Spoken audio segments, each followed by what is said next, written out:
Bible एक वर्ष में। नमस्कार, आप सबका बाइबल एक वर्ष में स्वागत है। आप सब ने जो कदम उठाया है प्रभु के वचन सुनने के लिए, यह हमारे जीवन के अंधेरों को दूर करेंगे और हमें प्रभु के प्रकाश में चलाएंगे। आज हम सैमुएल के पहले ग्रंथ का अध्याय 17, 18, अय्यूब के ग्रंथ का अध्याय 28 और उपदेशक ग्रंथ का 9वां अध्याय सुनेंगे। प्रभु का वचन सुनने से पहले आइए हम ईश्वर से प्रार्थना करें। हे प्रभु, हम आपका वचन सुनने वाले हैं। हमारे मन की आंखें खोलें और हमें आध्यात्मिक प्रज्ञा दें ताकि हम आपको जान सकें और आपके वचन के अनुसार अपना जीवन जिए। यह हम मांगते हैं आपसे प्रभु यीशु के नाम, आमीन। सैमुएल का पहला ग्रंथ अध्याय 17। फिलिस्तीनियों ने युद्ध के लिए अपने सैनिक एकत्र किए। उन्होंने यूदा के सोकों के पास एकत्र होकर सोकों और अजेका के बीच एफेस दामीम में पड़ाव डाला। साउल और इजरायली एकत्र होकर तथा एला की घाटी में पड़ाव डालकर फिलिस्तीनियों से युद्ध की तैयारी कर रहे थे। फिलिस्तीनी एक पहाड़ की ढाल पर थे और इजरायली लोग दूसरे पहाड़ की ढाल पर। उनके बीच घाटी थी। फिलिस्तीनियों के शिविर से एक महापराक्रमी योद्धा बाहर निकला। वह गात का निवासी था और उसका नाम गोलियात था। वह 6 हाथ 1 बीता लंबा था। उसके सिर पर कांसे का टोप था और वह कवच पहने था। उसके कांसे के कवच का वजन 5000 शेकल था। उसकी टांगों में कांसे के कवच थे और उसके कंधों पर कांसे की बर्छी बंधी थी। उसके भाले का डंडा करदे के डंडे के समान था। भाले का फल लोहे का था और उसका वजन 600 शेकल था। उसका ढालवाहक सेवक उसके आगे आगे चल रहा था। उसने आकर इजरायलियों को ललकारा, तुम क्यों बड़े आ रहे हो और लड़ाई की तैयारी कर रहे हो? क्या मैं फिलिस्तीनी नहीं हूँ और तुम साउल के दास नहीं हो? अपने बीच एक आदमी चुन लो जो मेरे पास नीचे उतर आए।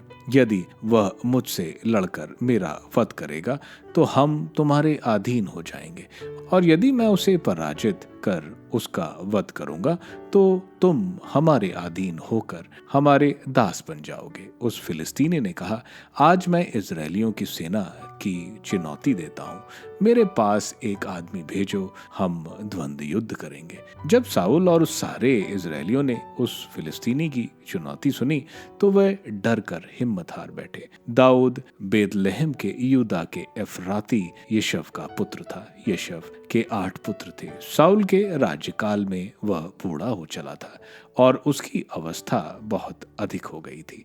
यशय के 3 बड़े पुत्र साउल के साथ युद्ध कर रहे थे। युद्ध में जाने वाले उसके 3 पुत्रों के नाम ये थे, पहले का एलियाब, दूसरा अमीनादाब और तीसरा शमा।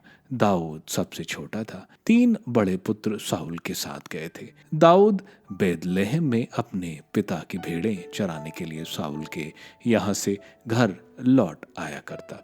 वह फिलिस्तीनी 40 दिन तक सुबह और शाम आकर खड़ा होता रहा। यशय ने अपने पुत्र दाऊद से कहा, अपने भाइयों के लिए यह आधा मन भुना अनाज और ये 10 रोटियां ले जाओ और उनके शिविर में जल्दी वापस जाओ। तुम पनीर के ये 10 टुकड़े उनके सहपति के पास ले जाओ। अपने भाइयों का कुशल क्षेम पूछो और उनसे कोई निशानी मांग कर आओ। वे साउल और सभी इजरायलियों के साथ फिलिस्तीनियों से युद्ध करने के लिए एला की घाटी पर पड़े हैं। दाऊद बड़े सवेरे उठा और अपनी भेड़ें किसी चरवाह के सुपुर्द कर दी तथा स्वयं सामान लेकर यशव की आज्ञा अनुसार चल दिया। जब वह शिविर में पहुंचा उस समय सेना ललकारती हुई मोर्चे पर चली जा रही थी। इजरायली और फिलिस्तीनी दोनों आमने सामने प्रतिद्वंद खड़े हुए थे। इसलिए दाऊद अपना सामान रसद के रखवाले के पास छोड़कर युद्ध क्षेत्र की ओर दौड़ पड़ा। उसने अपने भाइयों के पास जाकर उनका कुशल क्षेम पूछा। वह उनसे बात कर ही रहा था कि गाद के फिलिस्तीनी महापराक्रमी गोलियात ने फिलिस्तीनियों के दल से निकलकर पहले की तरह चुनौती दी। दाऊद ने उनसे पूछा।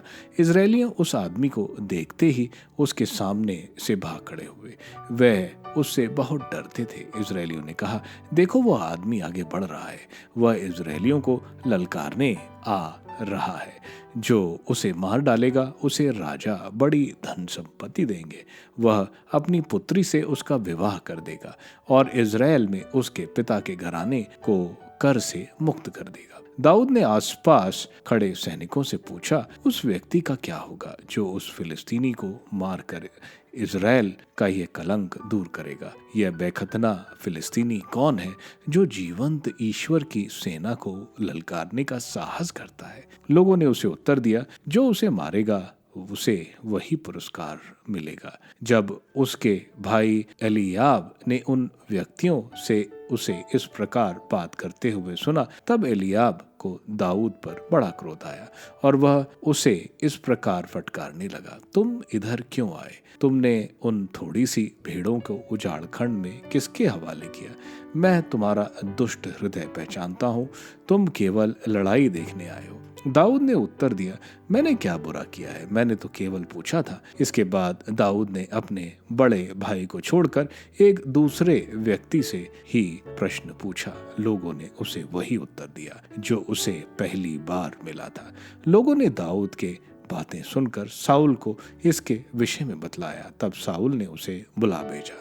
दाऊद ने साउल से कहा, उस फिलिस्तीनी के कारण कोई भी हिम्मत न हारे, आपका यह सेवक उससे लड़ने जाएगा। इस पर साउल ने उसे उत्तर दिया, तुम उस फिलिस्तीनी से लड़ने नहीं जा सकते, तुम तो अभी किशोर हो और वह लड़कपन से ही वीर योद्धा है। दाऊद ने साउल को उत्तर दिया, आपका यह दास जब अपने पिता की भेड़ें चराता था और कोई सिंह या भालू आकर झुंड से कोई भेड़ पकड़ ले जाता तो मैं उसके पीछे जाकर उसे मारता और उसके मुंह से उसे छीन लेता था, और यदि वह मेरा सामना करता तो मैं उसकी आयाल पकड़कर उस पर प्रहार करता और उसे मार डालता था। आपके सेवक ने तो सिंहों और भालुओं को मारा है। इस बेखतना फिलिस्तीनी के साथ भी ऐसा ही होगा जैसा उनके साथ हुआ है, क्योंकि इसे जीवंत ईश्वर की सेना का अपमान किया है। प्रभु ने मुझे सिंह और भालू के पंजे से बचा लिया, वह मुझे उस फिलिस्तीनी के हाथ से भी बचाएगा। इस पर साउल ने दाऊद से कहा, जाओ, प्रभु तुम्हारे साथ हो। तब साउल ने दाऊद को अपना कुर्ता पहना दिया, उसके सिर पर कांसे का टोप रखकर और उसे कवच पहनाया। उसने अपने बख्तर के ऊपर दाऊद ने तलवार बांधी, लेकिन वह चल नहीं सका क्योंकि उसे इसका अभ्यास नहीं था। इसलिए दाऊद ने साउल से कहा, मैं इन्हें पहनकर नहीं चल सकता क्योंकि मुझे इनका अभ्यास नहीं है, और दाऊद ने उन्हें उतार दिया। तब दाऊद ने अपनी लाठी हाथ में ली और नाले से 5 चिकने पत्थर चुनकर अपने चरवाहों की झोली में जेब में रख ली। तब वह हाथ में ढिलवास लिए फिलिस्तीनी के ओर बढ़ा। फिलिस्तीनी भी धीरे धीरे दाऊद की ओर बढ़ा, उसका ढाल वाहक उसके आगे आगे चलता था। फिलिस्तीनी ने दाऊद को देखा और उस पर आंख दौड़ाकर उसका तिरस्कार किया, क्योंकि वो किशोर था, उसका रंग गुलाबी और शरीर सुडौल था। फिलिस्तीनी ने दाऊद से कहा, क्या तुम मुझे कुत्ता समझते हो जो लाठी लिए मुझसे लड़ने आए हो? और वह अपने देवताओं का नाम लेकर दाऊद को कोसने लगा। इसके बाद उसने दाऊद से कहा, मेरे पास आओ और मैं आकाश के पक्षियों और जंगल के जानवरों को तुम्हारा मांस खिलाऊंगा। दाऊद ने फिलिस्तीनी को यह उत्तर दिया, तुम तलवार, भाला और बर्छी लिए मुझसे लड़ने आ रहे हो। मैं तो विश्व मंडल के प्रभु, इज़राइल सेनाओं के ईश्वर के नाम पर तुमसे लड़ने आ रहा हूं, जिसे तुमने चुनौती दी है। ईश्वर आज तुमको मेरे हवाले कर देगा। मैं तुमको पछाड़कर तुम्हारा सिर काट डालूंगा और आज ही आकाश के पक्षियों और जंगल के जानवरों को फिलिस्तीनियों की लाशें खिलाऊंगा, जिससे सारी दुनिया यह जान जाएगी कि इज़राइल का अपना ईश्वर है। और यहाँ का सारा समुदाय यह जान जाएगा कि प्रभु तलवार या भाले द्वारा नहीं बचाता, प्रभु ही युद्ध का निर्णय करता है और वह तुम लोगों को हमारे हवाले कर देगा। जब फिलिस्तीनी फिर आगे बढ़ने लगा तो दाऊद उसका सामना करने के लिए दौड़ पड़ा। दाऊद ने झोली में हाथ डालकर एक पत्थर निकाल लिया, उसे ढेलवास में लगाया और फिलिस्तीनी के माथे पर मार दिया। वह पत्थर उसके माथे में गड़ गया और वह मुंह के बल भूमि पर गिर पड़ा। इस प्रकार दाऊद ढेलवास और पत्थर द्वारा फिलिस्तीनी पर विजयी हुआ। उसने फिलिस्तीनी को पछाड़ा और मार डाला, यद्यपि उसके हाथ में तलवार नहीं थी। दाऊद फिलिस्तीनी के पास दौड़ा आया, उसने फिलिस्तीनी की तलवार मयान से निकाली और उससे उसका सिर काटकर उसने मार डाला। फिलिस्तीनी लोग यह देखकर कि उनका अपना वीर योद्धा मार डाला गया है, भाग खड़े हुए। इज़राइल और यूदा के सैनिक ललकारते हुए आगे बढ़े और गत तथा एक्रोन के फाटकों तक फिलिस्तीनियों का पीछा करते रहे। शमराइन के मार्ग पर गत और एक्रोन तक मारे हुए फिलिस्तीनियों की लाशें पड़ी थी। तब इजरायली फिलिस्तीनियों का पीछा करने के बाद लौटे तो उन्होंने उनका शिविर लूटा। दाऊद उस फिलिस्तीनी का सिर यरूशलेम ले गया और उसके हथियार अपने तंबू में रख लिया। जब साउल ने दाऊद को फिलिस्तीनियों की ओर जाते देखा तो उसने अपने सेनापति अबनेर से पूछा, अबनेर, यह नौजवान किसका पुत्र है? अबनेर ने उत्तर दिया, महाराज, आपकी शपथ, मैं इसे नहीं जानता। इस पर राजा ने आज्ञा दी, पूछो ये नौजवान किसका पुत्र है। जब दाऊद फिलिस्तीनी का वध कर लौटा तो अबनेर उसे साउल के पास ले गया। अब तक दाऊद उस फिलिस्तीनी का सर अपने हाथ में लिया था। साउल ने उससे पूछा, युवक, तुम किसके पुत्र हो? दाऊद ने उत्तर दिया, मैं बेतलहम वासी आपके दास यिशै का पुत्र हूँ। सामुएल का पहला ग्रंथ अध्याय 18। योनाथन से दाऊद की मित्रता। साउल के साथ दाऊद की बातचीत समाप्त हो जाने के बाद से योनाथन की आत्मा और दाऊद की आत्मा एक हो गई और योनाथन दाऊद को अपने प्राणों के समान प्यार करने लगा। उस दिन से साउल ने उसे अपने यहाँ रोक लिया और उसे उसके पिता के घर नहीं लौटने दिया। योनाथन ने दाऊद के साथ मित्रता का संबंध बना लिया क्योंकि वह उसे अपने प्राणों के समान प्यार करता था। योनाथन ने अपना लबादा उतार कर दाऊद को पहना दिया और साथ साथ अपना कुर्ता, अपनी तलवार, अपना धनुष और अपना कमरबंद भी दे दिया। साउल उसे जहाँ जहाँ भेजता था, दाऊद सब जगह अपने कामों में सफल होता था। इसलिए साउल ने उसे अपने सेना के उच्च पद पर नियुक्त किया। यह सब लोगों को और सेना के अधिकारियों को भी अच्छा लगा। दाऊद से साउल की ईर्ष्या। जब दाऊद फिलिस्तीनियों को मारने के बाद सेना के साथ लौटा तो स्त्रियां इज़राइल के सब नगरों से निकलकर नाचते गाते, डफली और झांस बजाते और जय जयकार करते हुए राजा साउल की अगवानी करने लगी।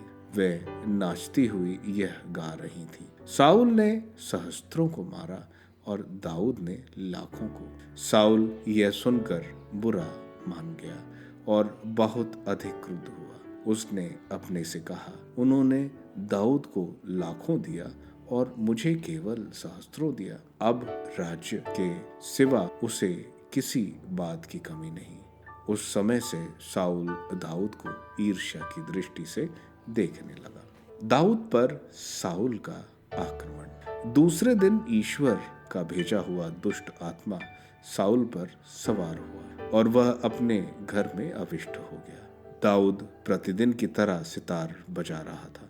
साउल के हाथ में उसका भाला था। उसने दाऊद की ओर उसे यह सोचकर फेंक मारा कि मैं दाऊद को दीवार में ठोक दूंगा, परंतु दाऊद ने 2 बार उसे अपने को बचा लिया। दाऊद का सहस्त्रपति बनाए जाना। साउल दाऊद से डरता था क्योंकि प्रभु दाऊद के साथ था और साउल से दूर हो गया था। इसलिए साउल ने उसे अपनी सेवा से हटा दिया और उसे सहस्त्रपति नियुक्त किया। दाऊद युद्धों में सैनिकों का नेतृत्व किया करता था। दाऊद अपने सब कामों में सफल होता था क्योंकि प्रभु उसके साथ था। जब साउल ने देखा कि उसे बड़ी सफलता मिलती जा रही है तो वह उससे और भी डरने लगा। सारा इज़राइल और यूदा भी दाऊद को प्यार करता था क्योंकि वही युद्ध में उनका नेतृत्व किया करता था। मिकल के साथ दाऊद का विवाह। साउल ने दाऊद से कहा, यह मेरी सबसे बड़ी पुत्री मेरब है, मैं इससे तुम्हारा विवाह कर दूंगा। शर्त यह है कि तुम शूरवीर की तरह मेरी सेवा और प्रभु के लिए युद्ध करते रहो। साउल का यह विचार था कि मैं अपने हाथों से उसे ना मारूं, फिलिस्तीनी उसे मार डालें। दाऊद ने साउल से कहा, मैं कौन हूं, मेरे संबंधी क्या है, मैं इज़राइल में मेरे पिता का कुल का क्या है जो मैं राजा का दामाद बनूं। जब साउल की पुत्री मेरब के दाऊद के साथ विवाह का समय आया तो उसका विवाह महोलाती एदीएल के साथ कर दिया गया। साउल की पुत्री मिकेल दाऊद से प्रेम करती थी। जब यह बात साउल को बताई गई तो उसे संतोष हुआ क्योंकि साउल ने सोचा कि मैं उसे दाऊद को दूंगा जिससे वह उसके लिए जाल बन जाए और दाऊद फिलिस्तीनियों के हाथ पड़ जाए। इसलिए उसने 2 बार दाऊद से कहा, आज तुम मेरे दामाद बन जाओगे। साउल ने अपने सेवकों को यह आज्ञा दी, तुम एकांत में दाऊद से मिलकर उससे कहो, राजा तुम पर प्रसन्न है और उसके सब सेवक भी तुमको चाहते हैं, इसलिए अब तुम राजा के दामाद बन जाओ। साउल के सेवकों ने जब दाऊद से कहा तो दाऊद ने उन्हें उत्तर दिया, क्या तुम सोचते हो कि मुझ जैसे गरीब और साधारण व्यक्ति के लिए राजा का दामाद बन जाना छोटी बात है? सेवका ने साउल को बताया कि दाऊद ने क्या उत्तर दिया। इस पर साउल ने आज्ञा दी, तुम दाऊद से कहो कि राजा दहेज स्वरूप फिलिस्तीनियों की 100 खलड़ियों के सिवा और कुछ नहीं मांगता और जिससे राजा के शत्रुओं से बदला लिया जाए। साउल ने यह भी आज्ञा दी कि दाऊद फिलिस्तीनियों के द्वारा मारा डाला जाए। सेवकों ने दाऊद को यह शर्त बताई और दाऊद ने राजा का दामाद बनना स्वीकार कर लिया। अभी समय पूरा भी नहीं हो पाया था कि दाऊद अपने साथियों को लेकर गया और 200 फिलिस्तीनियों को मार डाला। दाऊद उनकी खलड़ियों लेकर आया जो राजा के सामने ही गिनी गई, जिससे दाऊद राजा को दामाद बने। इस पर साउल ने अपनी पुत्री मिकल से उसका विवाह कर दिया। साउल ने अच्छी तरह समझ लिया कि प्रभु दाऊद के साथ है और उसकी पुत्री मिकल उससे प्रेम करती है, इसलिए वह दाऊद से और भी डर गया और उसे जीवन भर दाऊद से शत्रुता रही। फिलिस्तीनियों के नेता युद्ध करने आते रहे और जब जब वे आते थे तो दाऊद को साउल के अन्य सेनापतियों की अपेक्षा अधिक सफलता मिलती थी और उसका नाम प्रसिद्ध हो गया। अय्यूब का ग्रंथ अध्याय 28। चांदी की खानें होती हैं और सोने को परिष्कृत करने के स्थान भी। लोहा जमीन से निकाला जाता है और तांबा गलाई हुई चट्टान से। मनुष्य अंधकार दूर करता और पृथ्वी की गोद में दूर तक कच्ची धातु की खोज करता है। वह बस्तियों से दूर जहाँ राह नहीं पहुँचते सुरंगें बनाता और वहाँ लटकते हुए काम करता है। भूमि की ऊपरी सतह से रोटी प्राप्त होती है और उसके भीतर एक आग जलती रहती है। उसकी चट्टानों में नीलम है और वहाँ सोने की धूल भी मिलती है। कोई शिकारी पक्षी वहाँ का मार्ग नहीं जानता। बाज की आंख ने उसे नहीं देखा। जंगली जानवर वहाँ नहीं विचरते। वहाँ सिंह भी कभी नहीं पहुँचा। मनुष्य ही चट्टान पर हथौड़ा मारता और पर्वतों की जड़ खोदता है। वह चट्टानों काट कर सुरंग बनाता और उसकी बहुमूल्य वस्तुओं का पता लगाता है। उसने नदियों के स्रोत सुखा डाले और जो छिपा था उसे प्रकट कर दिया। किंतु प्रज्ञा कहाँ मिलेगी? सद्बुद्धि का निवास कहाँ है? मनुष्य उसका मूल नहीं समझता। वह जीवलोक में नहीं पाई जाती है। महागर्त कहता है वह मेरे पास नहीं, और महासमुद्र कहता है वह मेरे पास भी नहीं। वह शुद्ध सोने के बदले नहीं मिल सकती, वह चांदी से नहीं खरीदी जाती। उसका मूल्य ना तो ओफिर के सोने से आंका जा सकता है, ना कीमती सुलेमानी और ना नीलमणि से। ना तो सोना या शीशा उसकी बराबरी कर सकता है, और ना परिष्कृत सोने का पात्र ही। मूंगा और स्फटिक उसके सामने फीके पड़ जाते हैं। प्रज्ञा का मूल्य मोतियों से बढ़कर है। इथियोपिया का पुखराज उसके सामने नगण्य है, और परिशुद्ध स्वर्ण उसकी बराबरी नहीं कर सकता। प्रज्ञा कहाँ प्रसन्न होती है? सद्बुद्धि का निवास कहाँ है? वह प्रत्येक प्राणी के लिए अदृश्य है। आकाश के पक्षी उसे नहीं देख सकते। मृत्यु और अधोलोक कहते हैं हमने उसकी चर्चा सुनी है। उसके मार्ग से केवल ईश्वर परिचित है। वह उसका निवास स्थान जानता है। जब उसकी पृथ्वी के सीमांतों तक अपनी दृष्टि दौड़ाई और आकाश के नीचे सब कुछ का निरीक्षण किया, जब उसने पवन का वेग और समुद्र का विस्तार निर्धारित किया, जब उसने वर्षा का नियंत्रण किया और मेघ गर्जन और बिजली का मार्ग प्रशस्त किया, उस समय उसने प्रज्ञा को देखा, समझा और उसकी था ली। तब उसने मनुष्य से ये कहा, प्रभु पर श्रद्धा रखना यही प्रज्ञा है, बुराई से दूर रहना यही सद्बुद्धि है। उपदेशक ग्रंथ अध्याय 9। सबकी गति एक जैसी है। इन सब बातों पर विचार करने के बाद मैं इस निष्कर्ष पर पहुंचा कि धर्मी एवं ज्ञानी और उनका सारा कार्यकलाप प्रभु के हाथ में है। कोई मनुष्य नहीं जानता कि उसके भाग्य में प्रेम बदा है या बैर, धर्मी और अधर्मी, भला और बुरा, शुद्ध और अशुद्ध, बलिदान चढ़ाने वाला और बलिदान नहीं चढ़ाने वाला, सबकी गति एक जैसी है। भले मनुष्य की गति पापी की जैसी, शपथ खाने वाले की गति उस व्यक्ति की जैसी है जो शपथ खाने से डरता है। पृथ्वी पर के सारे कार्यकलाप में यही बुराई है। सबकी गति एक जैसी है। मनुष्यों का हृदय दुष्टता से भरा है। जब तक वे जीवित रहते हैं उनके हृदय में पागलपन है, और उसके बाद वे मृतकों के पास जाते हैं। जब तक जीवन तब तक आशा है। मुर्दा सिंह से जिंदा कुत्ता अच्छा है। जो जीवित है वे जानते हैं कि उन्हें मरना होगा, किंतु मृतक कुछ नहीं जानते। उन्हें और कोई प्रतिफल नहीं मिलेगा। उनका नाम तक भुला दिया गया है। उनका प्यार, उनका बैर और उनकी ईर्ष्या, ये सब मिट गया है। पृथ्वी पर के सारे कार्यकलाप में उनका अब कोई भाग नहीं रहा।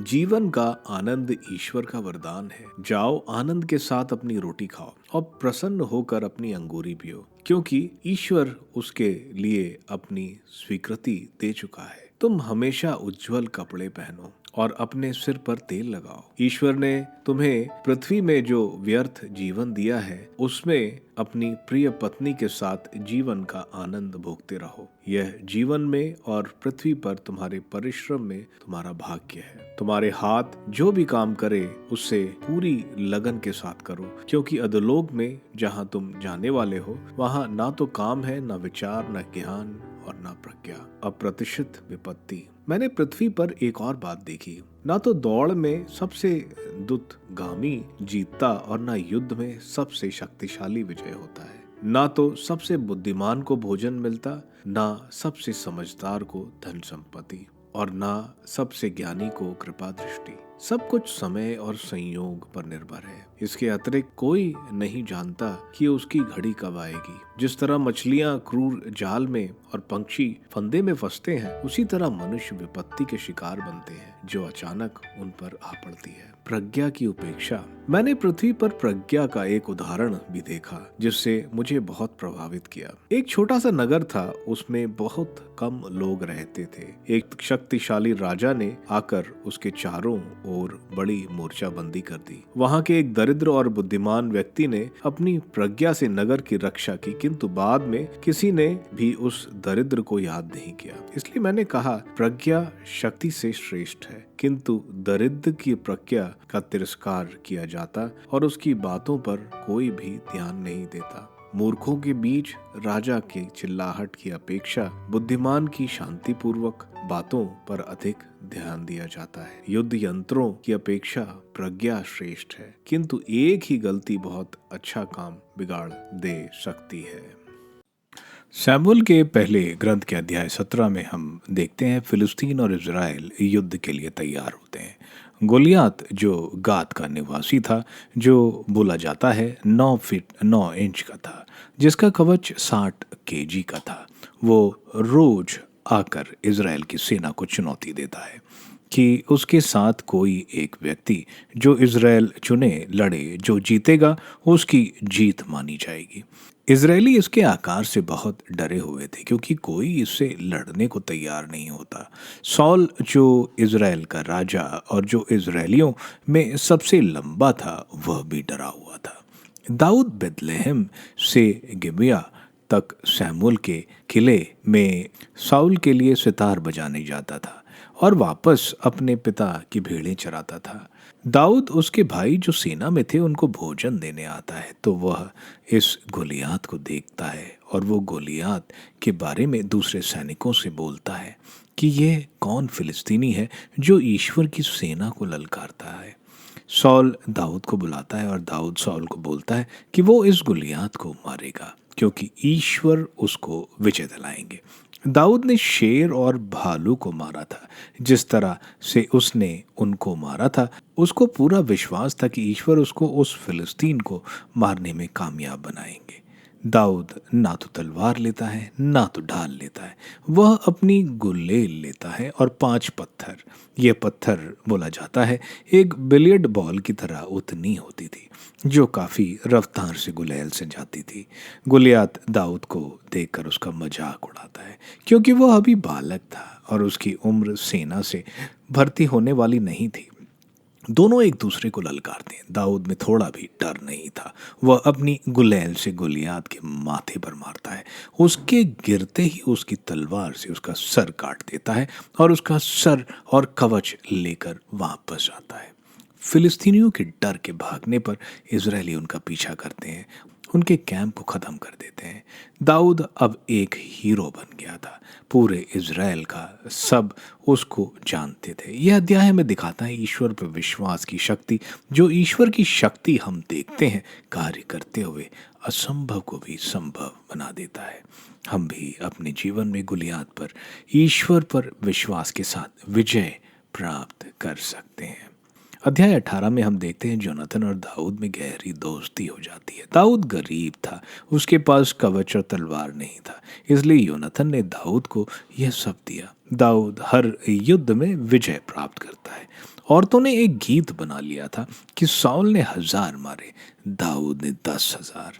यह सुनकर साउल ईर्ष्या से भर जाता है। दाऊद ईश्वर की महिमा में सितार बजाता। साउल अपने भाले से दाऊद को मारने को सोचता। साउल उसको मारने के लिए उसको 1000 सैनिकों का कमांडर बना देता है ताकि दाऊद युद्ध में मारा जाए। लेकिन दाऊद हर युद्ध में सफल होता क्योंकि ईश्वर उसके साथ थे। साउल दाऊद को उसकी अपनी बड़ी बेटी का हाथ देने को राजी होता है अगर वो इज़राइल के शत्रुओं से हमेशा लड़े ताकि वो मारा जाए। वह अपनी पहली पुत्री की शादी किसी दूसरे से करा देता है। फिर वो दूसरी पुत्री को शादी की बात करता है अगर वो 100 फिलिस्तीनी की चमड़ी ले आए। वो समझता था ये तो नामुमकिन है, लेकिन समय से पहले दाऊद 200 चमड़ी ले आता है। इस तरह दाऊद की शादी मिखैल से होती है और दाऊद हर युद्ध में विजयी होता है। यह अध्याय हमें दोस्ती की ताकत और ईर्ष्या का खतरा और किस तरह ईश्वर अपने विश्वासी भक्तों के साथ रहते हैं। यह अध्याय यह भी दिखाता है कि ईश्वर भक्त के जीवन में बहुत कठिनाइयां आएंगी, लेकिन ईश्वर उसको हर कठिनाइयों से विजय दिलाएंगे। अय्यूब के ग्रंथ के अध्याय 28 वे अध्याय एक गीत की तरह है जो अय्यूब बोल रहा है कि वो ईश्वर के बारे में बता रहा है। अय्यूब बता रहा है कि सच्ची प्रज्ञा ईश्वर के पास है। जैसे सोना, चांदी, हीरे जमीन में छुपे होते हैं, उसी तरह प्रज्ञा मनुष्य से छुपी रहती है जब तक ईश्वर उसको प्रकट न करे। मनुष्य को दुष्टता, पाप से दूर और ईश्वर के भय में रहना चाहिए जो समझ और प्रज्ञा देता है। उपदेशक ग्रंथ के अध्याय 9 जीवन की अस्थिरता को बताता है। उपदेशक बता रहा है कि जीवन के रहस्य जैसे भी हो उसको अच्छी तरह से जियो और प्रज्ञा को ताकत से ऊपर महत्व दो। आप सबको धन्यवाद ईश्वर के वचन सुनने के लिए। मैं आपसे विनती करता हूँ कि आप बाइबल एक वर्ष में को दूसरों के साथ शेयर करें, क्योंकि प्रभु का वचन स्वयं प्रभु यीशु है। प्रभु को दूसरों को देने वालों को प्रभु की आशीष जरूर मिलेगी। मैं आप सबका बड़ी बेसब्री से कल इंतजार करूंगा। धन्यवाद।